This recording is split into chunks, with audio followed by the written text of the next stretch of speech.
নমস্কার, আমি মুস্কান। কনস্টিটিউশন কি চেঞ্জ করা যায়? কনস্টিটিউশনের প্রিয়াম্বল কি? দেশ পরিচালনায় কনস্টিটিউশনের ভূমিকা কি? এ বিষয়ে আলোচনা করছেন আদালতের জাজ নিরুপমা দাস ভৌমিক ম্যাডাম। কনস্টিটিউশন আমাদের জন্য, আমাদের মানে শুধু আমরা আইনে আছি বলে নয়, আইনের লাইনে আছি বলে আমাদের মানে আমি বলতে চাইছি যে গোটা দেশে ভারতবর্ষের প্রতিটি নাগরিকের জীবনের পথে চলতে গেলে সোশ্যালি আমাদের constitution is the holy document. Madam বলার সময়ও বললেন it is a holy document. আজ মহির কলমের লিগাল স্টাডিতে আমরা শুনব ও বুঝব কনস্টিটিউশন বা সংবিধান সম্পর্কে। হ্যাঁ, কনস্টিটিউশন হচ্ছে বলতে পারি আমাদের প্যারেন্ট, মা বাবা একসাথে। হ্যাঁ, কনস্টিটিউশনকে আমরা ওখানে আমাদের যারা বানিয়েছে ফাদার্স অফ দ্য কনস্টিটিউশন, তারা হচ্ছে গিয়ে এমনভাবে একটা ব্লুপ্রিন্ট বানিয়েছে যেটাতে আমরা বুঝতে পারবো যে আমাদের দেশটাকে কিভাবে এগিয়ে নিয়ে যাব, আমাদের দেশের দেশ যারা চালাচ্ছে ইন্ডিয়ান পলিটি কিভাবে চলবে, পিলার্সগুলোর ফাংশনস কি, সব কিছু আছে এই একটা বইয়ের মধ্যে। এবারে কোনো আইন যদি কনস্টিটিউশনের বিরুদ্ধে যায় তাহলে সেই আইনটা কিন্তু নাল অ্যান্ড ভয়েড হয়ে যাবে। কেন নাকি মা বাবার এগেনস্টে যাওয়া যায় না, তাই তো?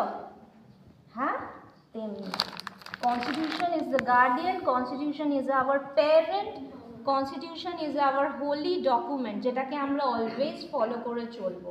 এবারে তোমাদেরকে জিজ্ঞেস করছি, সবাই পড়েছো ছোটোবেলাতেও, লতে আসার আগেও, কনস্টিটিউশনের তোমাদের কি মনে হয় মৌলিক অধিকার আছে, ডিউটিজ আছে, অনেক কিছু রয়েছে, সেগুলো তো আছেই, সেগুলো যখন তোমরা পড়বে, প্রচুর পড়বে, মানে পড়ার কোনো শেষ নেই, ইন্টারপ্রিটেশন প্রচুর।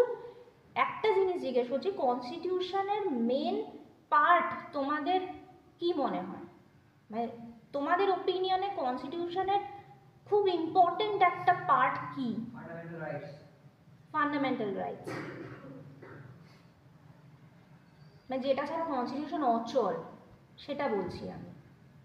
Definitely fundamental rights is an important thing, মানে one of the important things, কিন্তু তোমাদের কিছু না বলছি কনস্টিটিউশনের সব থেকে ইম্পর্টেন্ট অ্যাবসলিউটলি প্রিয়াম্বল। প্রত্যেকটা আইনের সবসময় দেখবে একটা প্রিয়াম্বল থাকে। What is preamble?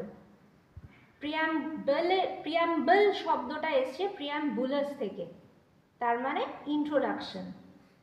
প্রত্যেকটা লেজিসলেশনের প্রিয়াম্বলটা পড়লে আমরা মোরাললেস আইডিয়া করতে পারবো যে ওই বইটাতে কি আছে।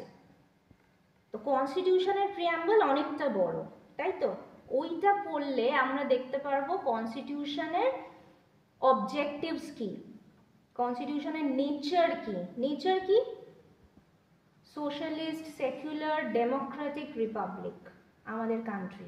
সবাই এগুলোর মানে জানো না? আমাকে বলতে হবে। সভরেন মানে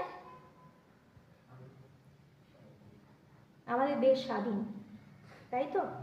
সভরেন, নিজেই নিজের রুল করব, নিজে শাসন করতে পারি আমরা নিজেরাই। আচ্ছা, প্রিয়াম্বলের স্টার্টিং ওয়ার্ডস গুলো কি? We the people of India, মানে কেউ কাউকে আমরা দিচ্ছি না, কারুর থেকে নিচ্ছি না আমরা কিচ্ছু, আমরা নিজেরাই ভারতবাসীরা নিজেদেরকে এটা দিচ্ছি।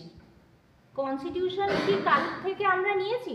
আইডিয়াসগুলো অনেক কটা দেশ থেকে নিয়েছি, সেগুলো তোমরা পড়বে, কিন্তু অ্যাকচুয়াল যখন আমাদের ইন্ডিয়ান কনস্টিটিউশন তৈরি হলো সেটা আমরা নিজেরাই নিজেদেরকে গিফট করেছি।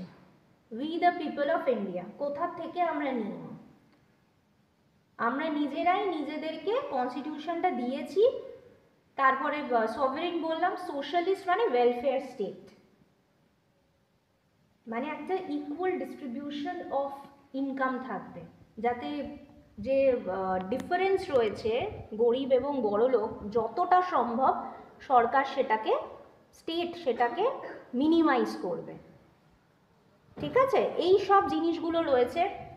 সেকুলার মানে আমাদের কোনো স্টেট রিলিজিয়ন নেই, আমরা যে যার ইচ্ছে আমরা রিলিজিয়ন ইউজ করতে পারি ওপেনলি, প্রাইভেটলি, সব জায়গাতে। এরকম প্রতিটা কথার একটা একটা করে শব্দ মানে আছে, প্রতিটা শব্দের একটা করে মানে আছে। যাই হোক, আমি ডিটেলসে অত যাব না, কারণ কি it is very time taking. তো এটাই বলতে চাই যে প্রিয়াম্বলটা আমার অনুসারে, প্রিয়াম্বল হচ্ছে কনস্টিটিউশনের সব থেকে ইম্পর্টেন্ট একটা জিনিস। এইবারে ফার্স্ট কথাটা আমি কি বললাম, যে ল ক্যানট বি স্ট্যাটিক। তাহলে প্রিয়াম্বল কি স্ট্যাটিক? প্রিয়াম্বল কি কনস্টিটিউশনের কোনো দিন চেঞ্জ করা হয়নি? অ্যামেন্ডমেন্ট হয়েছে। Exactly 42nd amendment of the কনস্টিটিউশনে কি কি ওয়ার্ডস ইউজ হয়েছে? সেকুলার আর সোশ্যালিস্ট, হ্যাঁ, এই ওয়ার্ডসগুলো ঢোকানো হয়েছে। তারপরে সুপ্রিম কোর্ট আর পার্লিয়ামেন্টের, আমি শর্ট করে বলছি, সিরিজ অফ কেস লজ আছে যে যখন আমাদের আস্তে আস্তে দেশ এগোতে শুরু করেছে, তখন এটা চেঞ্জ করতে হবে, ওটা চেঞ্জ করতে হবে, এরকম করে শুরু হলো কনস্টিটিউশনে অ্যামেন্ডমেন্ট শুরু হলো। অ্যামেন্ডমেন্ট হতে হতে হতে হতে পার্লিয়ামেন্ট, আমাদের আইনগুলো কে বানাচ্ছে? পার্লিয়ামেন্ট। সুপ্রিম কোর্ট কি করছে সেগুলোকে? সুপ্রিম কোর্ট কি আইন বানায়? না, নো। সুপ্রিম কোর্ট কি করে?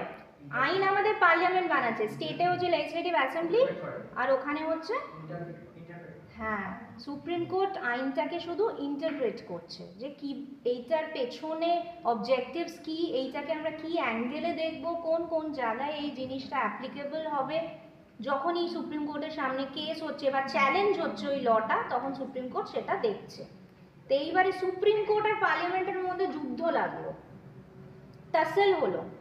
কোনো সময় সুপ্রিম কোর্ট বললো যে না, অ্যামেন্ডমেন্ট করা যাবে না, কোনো সময় সুপ্রিম কোর্ট বললো যে না, অ্যামেন্ডমেন্ট করা যাবে। তো এরকম সিরিজ অফ কেস লজ আছে যেখানে সুপ্রিম কোর্ট একবার এটা বলছে, একবার ওটা বলছে। এরমভাবে চলতে চলতে ফাইনালি সব থেকে লার্জেস্ট বেঞ্চ দিয়ে কোন কেস হয়েছিল?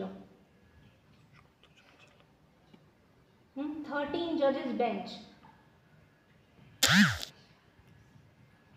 Bharati, Kesavananda Bharati versus state of Kerala. এখন অবধিও তো সেটাই লার্জেস্ট। 13 জাজেস বেঞ্চ সুপ্রিম কোর্টে বসানো হয়েছিল ডিসাইড করার জন্য যে কনস্টিটিউশন অ্যামেন্ড করা যাবে কি যাবে না।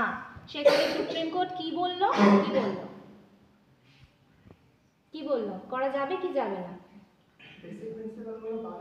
Absolutely right, good. বেসিক স্ট্রাকচারগুলো বাদে পুরো কনস্টিটিউশনই এদিক ওদিক ওলট পালট সব করা যাবে। এবারে হচ্ছে বেসিক ফিচার্স কি। তো basic feature Supreme Court Kesavananda ভারতীতে বলেনি। তারপরে অনেক সিরিজ অফ কেসেস এসছে, সেখানে প্রত্যেকটা কেসে একটা করে ওরকম যখন যেরকম কেস লজ এসছে বলা হয়েছে যে না, এটা কনস্টিটিউশনের বেসিক ফিচার, এটাকে চেঞ্জ করা যাবে না। নেক্সট টাইম এটা কনস্টিটিউশনের বেসিক ফিচার, এটাকে চেঞ্জ করা যাবে না। একটা বেসিক ফিচার আমি বলতে চাই, basic feature of judicial review. Judicial review এর ফিচারসটার মানে কি?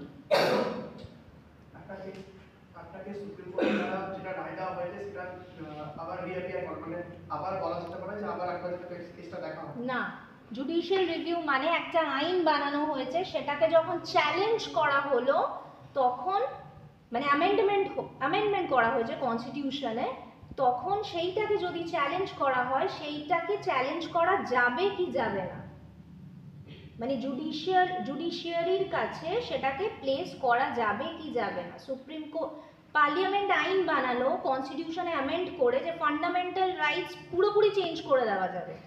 তারপরে আবার আরেকটা ক্লজ ইনসার্ট করলো যে কনস্টিটিউশনে যা ইচ্ছা খুশি অ্যামেন্ডমেন্ট করা যাবে, সুপ্রিম কোর্ট এখানে কিছু বলতে পারবে না। কিন্তু এইটাকে নাল অ্যান্ড ভয়েড ডিক্লেয়ার করলো সুপ্রিম কোর্ট, যে না, পার্লিয়ামেন্ট অ্যামেন্ডমেন্ট অবশ্যই করতে পারবে, পার্লিয়ামেন্ট সব কিছু করতে পারবে, কনস্টিটিউশন পুরো এদিক ওদিক করে দিতে পারে, ফান্ডামেন্টাল রাইটস নতুন ঢোকাতে পারে, এদিক ওদিক করতে পারে, কিন্তু একটা জিনিস মাথায় রাখতে হবে পার্লিয়ামেন্টকে, যে বেসিক স্ট্রাকচারটা যাতে চেঞ্জ না করে। আর বেসিক স্ট্রাকচারের মধ্যে একটা পয়েন্ট হচ্ছে জুডিশিয়াল রিভিউ, মানে ওটাকে চ্যালেঞ্জ অবশ্যই করা যাবে। এই জন্য অনেক আইন এরকম হয় যেটা আইন হওয়ার পরেও সেটা সুপ্রিম কোর্টে যায়, তারপরে সেটা নাল অ্যান্ড ভয়েড হয়ে যায়। আইদার ওটা ফান্ডামেন্টাল রাইটসের এগেনস্টে হচ্ছে, বা আমাদের কনস্টিটিউশনের অন্য প্রভিশনসের এগেনস্টে হচ্ছে, বা হিউম্যান রাইটসের এগেনস্টে হচ্ছে, তাই তো? এটা তো ভীষণ একটা ইম্পর্টেন্ট জিনিস। যদি সুপ্রিম কোর্ট এটা পাওয়ারটাই না থাকে বলার যে এই আইনটা নাল অ্যান্ড ভয়েড, এটা আমাদের কনস্টিটিউশনের বিরোধে, তাহলে তো গোটা কনস্টিটিউশনটাই একটা মানে ফার্স হয়ে যাবে, একটা ফেক জিনিস হয়ে যাবে। আছে শুধু বইটাই আছে, কিন্তু তার কার্যকারিতা কিছুই রইল না, তাই তো? বোঝা গেল? তাহলে কনস্টিটিউশন হচ্ছে প্রচণ্ড ইম্পর্টেন্ট একটা জিনিস, যেটা আমাদের দেশকে চালানোতে সাহায্য করে। মহির কলম চ্যানেলে এখন লিগ্যাল স্টাডিজ, আর সঙ্গে আমি।